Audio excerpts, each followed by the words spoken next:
नमस्कार मित्रांनो, शुभविवाह मालिकेच्या आजच्या भागामध्ये आकाश आणि भूमी आता चहा पिऊन छान शेकोटी घेऊन बाहेर निघालेले असतात आणि त्यांच्या गाडीजवळ चालत चालत येत असतात.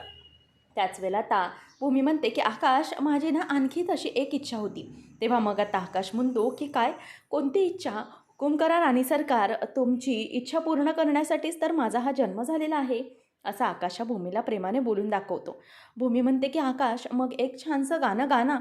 तेव्हा मग आकाश म्हणतो की भूमी, अगं काही काय बोलतेस तू, इथे गाणं आणि असं बाहेर असं रस्त्यावर. भूमी म्हणते की मग त्यात काय झालं, आता तर म्हणत होतास की माझा जन्म वगैरेच तुझी इच्छा पूर्ण करण्यासाठी झाला आहे आणि हुकूम करा राणी सरकार, ते सगळं म्हणजे खोटं होतं मग. तेव्हा आकाश म्हणतो की अगं भूमी, ते खरं होतं, पण असं बाहेर सगळ्यांसमोर असं रस्त्यात गाणं गाणं म्हणजे कसं? आणि तू अचानक अशी अनावधानाने ही इच्छा मागितलीस, असं अचानक कोणी कसं गाणं गाईल? तेव्हा भूमी म्हणते की मला काही माहिती नाही, तुला गाणं गायचं नाही. आता ना तू ठुणकतोयस हां, त्यामुळे तुला गाणं हे गावं लागेल.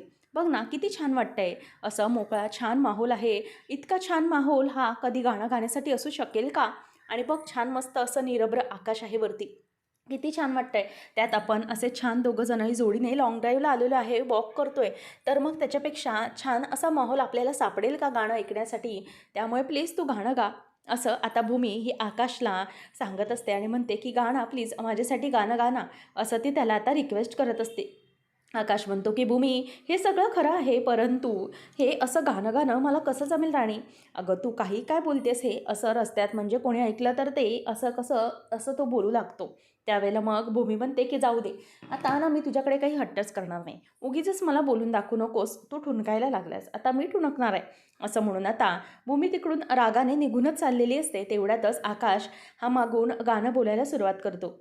ओल्या सांजवेळी उन्हे सावलीत बिलगावी, हे गाणं आकाश आता गायला सुरुवात करतो आणि ते गाणं गात असताना भूमीची पावले तिथल्या तिथे थबकतात. भूमी तिथेच उभी राहते आणि आता आकाशचं गाणं ती गालातल्या गालात हसतच ऐकत असते.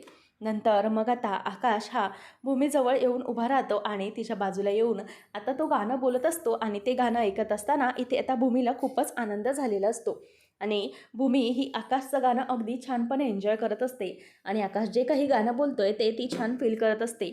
आणि आकाश आता भूमीचा हात हातात घेतो आणि तो आता गाणं गुणगुणत असतो आणि आभाळ खाली झुके पावलांखाली धुके, असं म्हणत दोघंजणही आता आभाळात वर बघत असतात. आणि आकाश हे पूर्ण गाणं संपवतो आणि एक कडवं संपवल्यानंतर आता भूमी आणि आकाश पुन्हा एकदा रस्त्याने चालत असतात.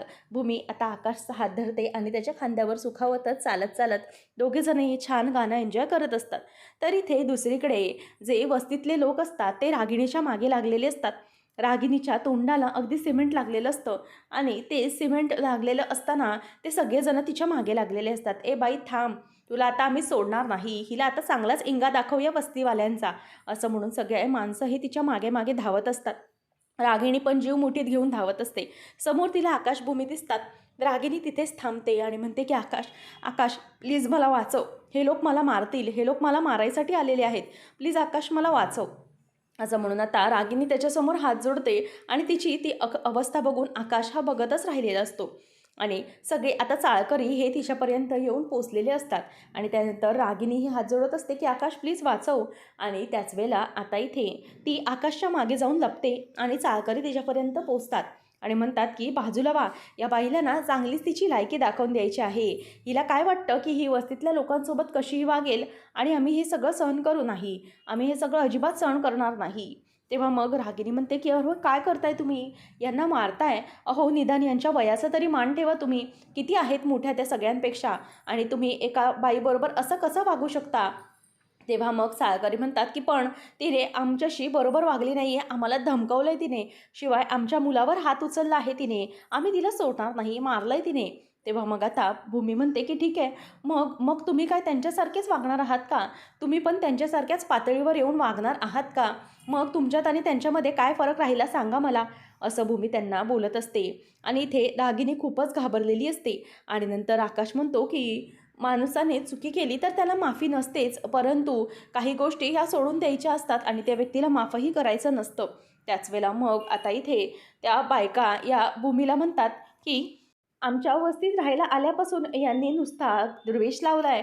कसेही बोलतात, काही वागतात, वस्ती जाळण्याची पण धमकी दिलेली आहे. तेव्हा मग भूमी म्हणते की हो, हे जे काही वागल्यात ते चुकीचेच आहेत, परंतु आपण आपली पायरी सोडून मागायचं नाही. आकाशही त्यांना म्हणतो की हो, तुम्ही कोणावरही असं वागू नका, ते योग्य दिसत नाही, त्यात तुमचा चांगुलपणा मारला जाईल. आणि हो बाई, तुम्हाला जर तुमच्या केलेल्या कृत्याची लाज वाटत असेल तर प्लीज तुम्ही यांची माफी मागा, असं आकाश आता म्हणतो. त्याच वेळेला मग आता इथे रागिनी ही म्हणते की हो ठीक आहे, मी मागते माफी, असं म्हणून आता रागिनीलाही तिची चूक समजलेली असते. आणि आकाशच्या समोरच, म्हणजे आकाश बोलला म्हणून रागिनी म्हणते की हो, मी तुमची सगळ्यांची माफी मागते, प्लीज मला माफ करा, असं म्हणून आता रागिनी हात जोडून सगळ्यांसमोर माफी मागते. त्यामुळे आता चाळीतले लोक जरा क्षमतात. तेव्हा त्यांचा चाळीतला माणूस म्हणतो की हे बघा साहेब, तुम्ही मध्ये आलात ना म्हणून यांना सोडलं आम्ही, नाही तर यांना आम्ही सोडलं नसतं. लक्षात ठेवा, इथून पुढे जर काही वागलात ना तर बघा, असं तो रागिनीला धमकी देतो आणि तिथून निघून जातो. आणि मग इथे आता आकाश हा मागे फिरतो. रागिनी त्याच्यासमोर हात जोडून उभी असते. तेव्हा मग आकाश म्हणतो की तुला इथे वाचवलं केवळ माणुसकी म्हणून, तुला माफ केलं याचा असा अर्थ काढू नकोस. मी तुला अजिबातच माफ करू शकणार नाही, केवळ माणुसकी म्हणून तुला यावेळेला आम्ही मदत केलेली आहे, बस, बाकी काही नाही, असं आता आकाश हा बोलून दाखवतो. त्याच वेळेला रागिनी ही स्वतःचा चेहरा पुसत असते. आणि मग आता इथे भूमी म्हणते की लक्षात ठेवा, आकाशने केवळ माणुसकी म्हणून तुम्हाला माफ केले, आणि म्हणून जरा नीट वागण्याची जरा तारतम्य ठेवा. आपण काय वागतोय हे जरा बघा, आणि लोकांनी आपल्यावर अशी वेळ आणू नये, अशी अवस्था कधीही करू नका, असं आता आकाश आणि भूमी गाडीत बसतात आणि तिथून निघून जातात. आणि रागिनी मात्र रस्त्यात एकटीच उभी असते. ते निघून गेल्यावर ती आता अगदी खूपच घाबरलेली असते. काय करावं हे तिला काहीही सुचत नाही. नंतर दुसऱ्या दिवशी आता पहाट झालेली असते आणि हळदी कुंकवाच्या म्हणजेच मकर संक्रांतीच्या सणाची सुरुवात होत असते. सगळेजण छान काळे कपडे घालून तयार असतात. त्यावेळेला आता इथे आजी म्हणत असते की फुलांची रांगोळी छानच झाली आहे मानसी. तेव्हा मग पौर्णिमा म्हणते की आई, हे हळदी कुंकू कुठे ठेवायचं आजी? तेव्हा ती म्हणते की तिथे पूजेच्या बाजूला ठेव आणि हे वाण इथे ठेव. तेव्हा मग आता पौर्णिमा म्हणते की आजी, अहो चांगलं संक्रांतीचं वाण म्हणून चांदीचे जोडवे मिळाले तर मग काय, बायका तर अगदी छान तयार होऊन येतीलच आणि बायका तर लुटायला येतीलच, असं ती म्हणते. परंतु आजी तिला काहीच बोलत नाही. नंतर आता इथे आकाशचं लक्ष मात्र भूमीकडे असतं. तेव्हा मग अथर्व म्हणतो की बाबा बघितलंत का, याची संक्रांत अजून सुरू झालेली दिसत नाही आहे, हा असा गप्प बसलाय म्हणजे. आणि त्यावेळेला मग आता इथे अथर्व म्हणतो की अरे आकाश, संक्रांतीच्या वेळेला आपण पूजेची वाट बघत असतो, सगळ्या बायका पूजेची वाट बघतात, परंतु आपला आकाश मात्र पुजारिणीची वाट बघतोय, बरोबर ना? तेव्हा मग अथर्वला आकाश म्हणतो की अरे काय बोलतोस काय तू, हे पुजारीण वगैरे. तेव्हा मग अथर्व म्हणतो की बाबा मी तुम्हाला बोलतोय ना, बघा तो भूमीचीच वाट बघत आहे, असं म्हटल्यावर आता समोरून जिन्यांवरून भूमी येत असते. तिनेही छान काळी साडी नेसलेली असते आणि ती जेव्हा खाली येत असते त्यावेळेला आकाश हा तिच्याकडे लांबून बघतच राहतो. नंतर मग अथर्व म्हणतो की बाबा बघितलंत ना तुम्ही काय झालं ते. आता इथे भूमी ही समोर येत असते आणि त्याच वेळेला आकाश हा तिच्याकडे बघतो हे तिच्याही लक्षात आलेलं असतं. आणि ते आकाश बघता बघता त्याचा स्वतःचा हातावरचा हनुवटीवरचा तोल जातो आणि हात खाली म्हणजेच पडायला जातो. तेवढ्यातच अथर्व म्हणतो की बाबा बघितलंत ना, मी तुम्हाला सांगितलं होतं ना. आता राजा काका म्हणतो की बरोबर बोललास अगदी अथर्व तू. आता खरं तर याचा पतंगाचा दोर कापला गेला असंच म्हणायचं ना आपण. आणि राजा काका त्याच्यावर हसत असतो. तेव्हा मग आकाश म्हणतो की अरे याचं काय चाललं आहे, खरंच तुम्ही दोघं पण ना मला ना छेडण्याची एकही संधी सोडू नका हा, असं म्हणून आता तो त्यांच्यावर हसत असतो. आणि अथर्व आणि राजा काका मिळून आकाशची पूर्णपणे मजा घेत असतात आणि आकाशही ते सगळं बघून हसत असतो. आता आजी म्हणते की चला आता बस करा, आता आपण पूजा करूया, असं म्हटल्यावर आता सगळ्याजणी पूजेसाठी जमतात. तिघी बहिणी आता सुगड पूजनासाठी जमलेले असतात. आता भूमी हे ते सुगड पूजन करत असते. त्याच वेळेला आता आजी सांगते तसं सगळं भूमी करत असते आणि मानसी आणि भूमी हे सगळं आनंदाने करत असतात. परंतु पौर्णिमाच्या चेहऱ्यावरती अगदी चेहरा वाईट झालेला असतो. काय करावं हे तिला सुचत नसतं, परंतु ती गप्प त्या पूजेसाठी आलेली असते. आणि नंतर मग आता इथे भूमी ते सुगडपूजन करत असताना आकाश आणि बाकीचे सगळे बघत असतात. भूमी हे सुगडपूजनाला नमस्कार करते आणि म्हणते की सगळं घरातलं व्यवस्थित राहू दे, असंच वातावरण राहू दे, असं म्हणून आता भूमीने ते सगळं पूजन केलेले असतं. त्यानंतर आपल्याला पाहायला मिळतं की सकाळी रागिनी ही इथे उठलेली असते आणि तिची झोपमोड झालेली असते. दरवाजावर कोणीतरी वाजवत असतं की ओ मॅडम दरवाजा उघडा. तेव्हा रागिनी म्हणते की कोण आहे इतक्या सकाळी सकाळी आणि इतक्या सकाळी दरवाजा वाजवायला कोण आलं आहे बरं, असं म्हणून रागिनी आता वैतागत असते. त्याच वेळेला आता तुम्ही लवकर बाहेर या, नाहीतर आता काहीतरी घडेल, म्हणून लवकर बाहेर या, असं तिला आवाज येत असतो. रागिनी म्हणते की काल तर या लोकांची मी माफी मागितली, आता यांचं काय झालं. तेव्हा मग आता रागिनी बाहेर आल्यावर तो एक मुलगा म्हणतो की ओ मॅडम, हे बघा तुम्ही जे काही वागलायत ना ते काल खूप चुकीचं वागलायत. आता इथे तिच्या लक्षात येतं की मी अख्खी वस्ती जाळून टाकेन, तुम्हाला मी कशी आहे ते माहीत नाही, हे सगळं तिला आठवतं. आता रागिनी दरवाजा उघडते आणि तिला आठवतं की त्या चाळकऱ्यांसोबत काय वागली होती ते आणि एकेकाला जाळून टाकण्याची धमकी तिने दिलेली होती. आता ती बाहेर पडते आणि म्हणते की कोण गेलं इतक्या जोरजोरात दरवाजा वाजवताय. तेव्हा मग एक म्हातारा माणूस म्हणजेच वस्तीतला मुख्य येतो आणि म्हणतो की ओ मॅडम, आत्ता होईल जर तुम्ही काही केलं नाहीत तर. तेव्हा मग रागिनी म्हणते की काय बोलताय तुम्ही, नक्की काय झालंय काय. तेव्हा मग आता रागिनीला सगळेजण म्हणतात की काल तुम्ही जे काही केलं ना त्याचेच हे पडसाद आहेत. काल ते दोघंजणं समोर आले म्हणून तुम्हाला आम्ही त्यावेळेला सोडलं, परंतु आत्ता तुम्हाला सोडणार नाही. एक गोष्ट लक्षात ठेवा, तुम्ही जे काही वागलात ना ते खूप चुकीचं वागलात. आता एक ते म्हातारे काका म्हणतात की हे बघा मॅडम, तुम्ही जे काही वागताय ना ते खूप चुकीचं आहे.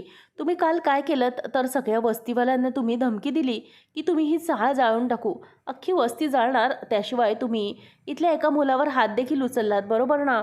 हो, इथली वस्ती जी आहे ही वस्ती म्हणजे आमची रोजीरोटी आहे. इथे आमचे संसार चालतात आणि इथे आमची मुलं बाळं मोठी झाली तो आता वाढतायत, आता त्यांचे संसार होत आहेत. त्यामुळे तुम्ही असं या वस्तीला नावं ठेवू शकत नाही. तेव्हा मग तुम्ही इथली माफी मागा किंवा मग इथून चालत्या व्हा, असं म्हणतात. तेव्हा मग इथे आता रागिनी घाबरते आणि त्यातलीच एक बाई म्हणते की नाही हो, ही बाई काही माफी मागणाऱ्यातली नाही, हिच्यामध्ये ना खूप गुरमी आहे, ही काहीच माफी मागणार नाही. तेव्हा मग आता अभिजित म्हणतो की एक मिनिट, हे बघा दादा, तुम्ही जे काही म्हणताय ते मला माझ्या आईकडून कालच कळलं आहे. म्हणजे ती जे काही वागली आहे त्याची तिने तुम्हाला माफी पण मागितली आहे ना काल तशी, मग तुम्ही आज पुन्हा तो विषय का उगाळून काढताय, मग पुन्हा आज विषय काढण्याची काय गरज आहे, असं आता इथे अभिजित म्हणत असतो. त्यावेळेला मग आता तो माणूस म्हणतो की हे बघा, विषय काढणार म्हणजे काल आम्ही त्यांना सोडून दिलं, परंतु त्या ज्या काही वागतायत ह्यांची चुकीची जाणीव त्यांना झाली पाहिजे.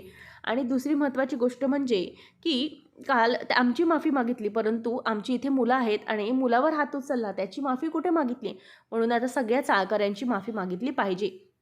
तेव्हा मग आता एक मुलगा म्हणतो की जाऊ दे रे, ही अशी ऐकणार नाही आहे, यांचं सामान ना इथून घरातून बाहेर काढा, त्याशिवाय ह्या काही शांत बसणार नाहीत, यांचं सामान बाहेर काढल्याशिवाय ह्या गप्प बसणार नाहीत.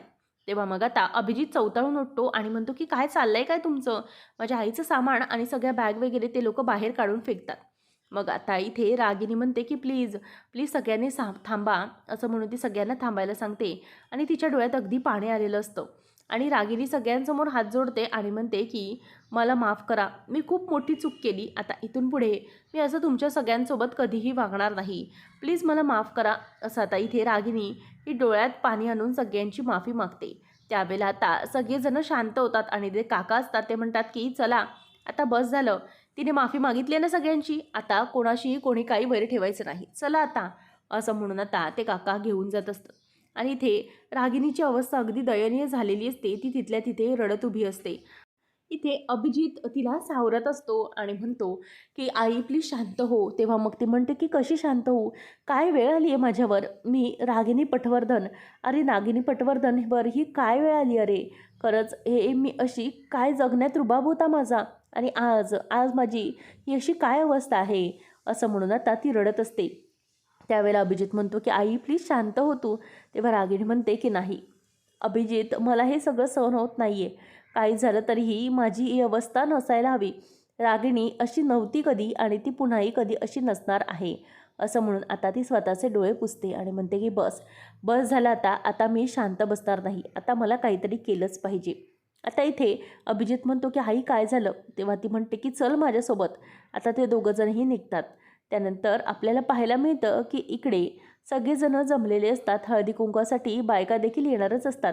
त्याच वेळेला आता इथे पौर्णिमा म्हणते की हो ना, बायका तर येतीलच, चांगल्या झुंडीने येतील, सगळं वाण वगैरे लुटण्यासाठी, कारण जड जोडवी आहेत ना. तेव्हा मग आता आजी म्हणते की मगाशी मी तुला काही बोलली नाही पौर्णिमा, पण असं बोलायचं नाही, अगं या सवासिनी आहेत, त्यांचा मान अपमान बघायचा असतो की नाही, असं बोललीस तर त्यांचा अपमानच होईल. अगं त्यांना साधं हळदी कुंकू जरी दिलंस तरी ते सुवासिनीचा मान म्हणून खूप थोर मानून घेतात. प्लीज त्यांचा असा अपमान करू नकोस असं आजी म्हणते. त्यावेळेला मग आता भूमी सगळ्यांना हळद कुंकू देण्यासाठी येते आणि बायका म्हणतात की भूमी अगं छान दिसतेस तू आणि गरोदरपणाचं तेज अगदी चेहऱ्यावर छान आलं आहे गं तुझ्या. तेव्हा एक बाई म्हणते की काय ही गरोदर आहे. तेव्हा ती म्हणते की हो कालच चोरोटी भरून झाली आहे तिची. खरंच आता सगळ्या बायका तिचं कौतुक करतात आणि मग तिला म्हणतात की खरंच जे काही केलंस खूप बरं केलंस गं पोरी. त्या रागिणीच्या जाचातून तुझ्या कुटुंबाला वाचवलंस. काय अवलक्षण म्हणायचं ना. असं म्हणून आता बायकांना भूमी म्हणते की जाऊ दे आपण तो आता विषय नको काढूया, आपण हळद कुंकू करूया. असं भूमी म्हणत असताना तिथे समोरून रागिणी येत असते. आता रागिणीला येताना मानसी बघते आणि तिच्या चेहऱ्यावरचा रंग उडतो. परंतु इथे पौर्णिमा जेव्हा रागिणीला बघते तिला खूप मोठा आनंद झालेला असतो. हळद कुंकूचा कार्यक्रम सुरूच असतो. भूमी ही सगळ्यांना हळद कुंकू लावते. मानसी सगळ्यांना तिळगुळ देते. त्याचप्रमाणे पौर्णिमा सगळ्यांना जोडव्या देते. ते पाहून सगळे खुश होतात. पण इथे रागिनी पण दरवाजामध्ये येऊन उभी असते. आता रागिनीला पाहिल्यावरती सगळ्यांच्या चेहऱ्यावरचा रंगच उडतो. आता इथे राजा काका आणि आजी येतात. राजा काका म्हणतो की ऐन सणासुदीच्या दिवशी पण तुला महाजनांचा आनंद बघवला गेला नाही का? का आलीस तू इकडे हा आनंदावर विरजण टाकण्यासाठी आमच्या? किती काही झालं तरी तू आमचा आनंद कधी बघूच शकत नाही असं आता इथे ते म्हणत असतात. त्यावेळेला रागिनी गप्प उभी असते. ती काहीही उत्तर देत नाही. त्यानंतर मग आता आजी म्हणते की हे बघ काही झालं तरीही इथे येण्याचं तुझं काही कारण नाही आहे. सगळी नाती आता संपवलेली आहेत. त्यामुळे तू इथे कशाला आलेली आहेस? तेव्हा सगळेजण आता तिच्या बाजूने येऊन उभे राहतात आणि रागिनी का आली आहे ते बघत असतात.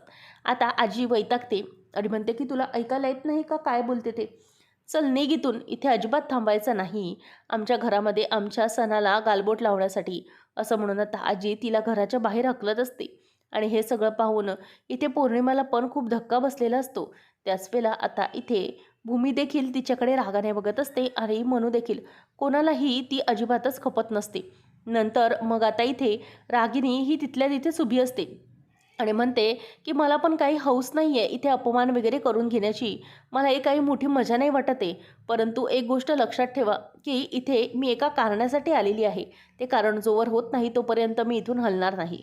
त्यावेळेला मग आता इथे रागिनी म्हणते की इथे मी माझा हक्क मी माझा मुलगी म्हणून अधिकार घेण्यासाठी आलेली आहे आणि तो घेतल्याशिवाय मी काही इथून शांतपणे निघणार नाही असं आता इथे भूमीला ती म्हणून दाखवते. भूमी म्हणते रागिनी आत्या जेव्हा तुम्ही आकाशच्या आईवडिलांना मारण्याचा त्यांच्या खुनाचा प्लॅनिंगचा विचार केलात ना त्याच वेळेला तुमचा या घरातला सगळा अधिकार संपलेला होता आणि ज्या वेळेला तुम्ही हे सगळं करण्याचा विचार केला म्हणूनच मुलगी म्हणून तुमच्या घराशी हे सगळी काही हक्क होती ती निघून गेली. म्हणूनच तर या सगळ्या गोष्टीतून या प्रॉपर्टीमधून महाजनांच्या नावामधून तुम्हाला आम्ही पूर्णपणे बेदखल केलेलं आहे. म्हणूनच तुम्हाला आम्ही या घरातून पूर्णपणे काढून टाकलं आहे. त्यामुळे अधिकार किंवा हक्क कुठल्याही प्रकारचा संबंध या विषयात येतच नाही आहे इथे. तेव्हा रागिनी म्हणते की असं होऊ शकत नाही. आजवर मी या घरासाठी जे काही केलं आहे या घरासाठी जी काही मी मेहनत केली आहे त्या सगळ्याचा मला मोबदला हवा आहे. जे जे काही मी केलं आहे ना प्रॉपर्टीमध्ये सोडून दे परंतु कंपनीमध्ये वगैरे त्या सगळ्यांचा अधिकार आता माझ्या मेहनतीचा मला मोबदला हवा आहे अधिकार हवा आहे असं रागिनी सगळ्यांसमोर बोलून दाखवते. आणि त्याच वेळेला तिच्या या वागण्याचा सगळ्यांना फार मोठा धक्का बसलेला असतो. पुढच्या भागामध्ये आपण पाहणार आहोत की आता भूमीची संक्रांतीची पूजा सुरू असते आणि आरती करत असते. त्याच वेळेला इथे आता भूमीला चक्कर येऊ लागते आणि भूमीच्या हातून ताट जरासं निसटत असतं. त्याच वेळेला आता मानसी ही ते ताट हातातून घेते आणि नंतर मग आता इथे भूमीला हॉस्पिटलमध्ये आणलं जातं आणि भूमीचं ब्लड प्रेशर वगैरे सगळं काही चेक केल्यानंतर डॉक्टर म्हणते की मी तुम्हाला सांगितलं होतं की तुमच्या यावेळेला प्रेग्नन्सीमध्ये कॉम्प्लिकेशन्स आहेत परंतु तुम्ही त्यावेळेला लक्ष दिलं नाही आणि आता हे कॉम्प्लिकेशन्स अजून वाढलेत असं माझ्या लक्षात येत आहे आणि त्यामुळे मला असं वाटतं आहे की पुढचे जे काही तुमचे महिने असतील किंवा डिलिव्हरीपर्यंत किंवा डिलिव्हरीमध्ये तुमच्या जीवाला धोका निर्माण होऊ शकतो. म्हणूनच तुम्ही या बाबतीत विचार करायला हवा असं आता इथे भूमीला डॉक्टर म्हणत असतात. त्याच वेळेला आता भूमी डॉक्टरला रिक्वेस्ट करत असते की मॅडम प्लीज तुम्ही ही गोष्ट आकाशपर्यंत सांगू नका. कारण काही झालं तरी आकाश आणि माझ्या प्रेमाची निशाणी म्हणजे हे माझं बाळ हे या जगामध्ये यायलाच हवं अशी माझी इच्छा आहे. त्यामुळे प्लीज मॅडम असं काहीही करू नका. त्यावेळेला आता इथे ती मॅडमकडे हात जोडून विनंती करत असते आणि आकाश हा तिथे तेवढ्यातच समोर आलेला असतो आणि आकाशला हे पाहिल्यानंतर आता इथे जबरदस्त मोठा धक्का बसलेला असतो आणि भूमी ही डॉक्टरकडे हात जोडलेले असताना आकाश समोर येऊन उभा असतो. आता भूमी नेमकं पुढे काय करणार, आकाशपर्यंत भूमीचं हे सत्य पोहोचेल का, हे पाहणं रंजकतेचं ठरणार आहे. अशाच मालिकांचे अपडेट्स जाणून घेण्यासाठी आजच आपल्या चॅनलला सबस्क्राईब नक्कीच करा.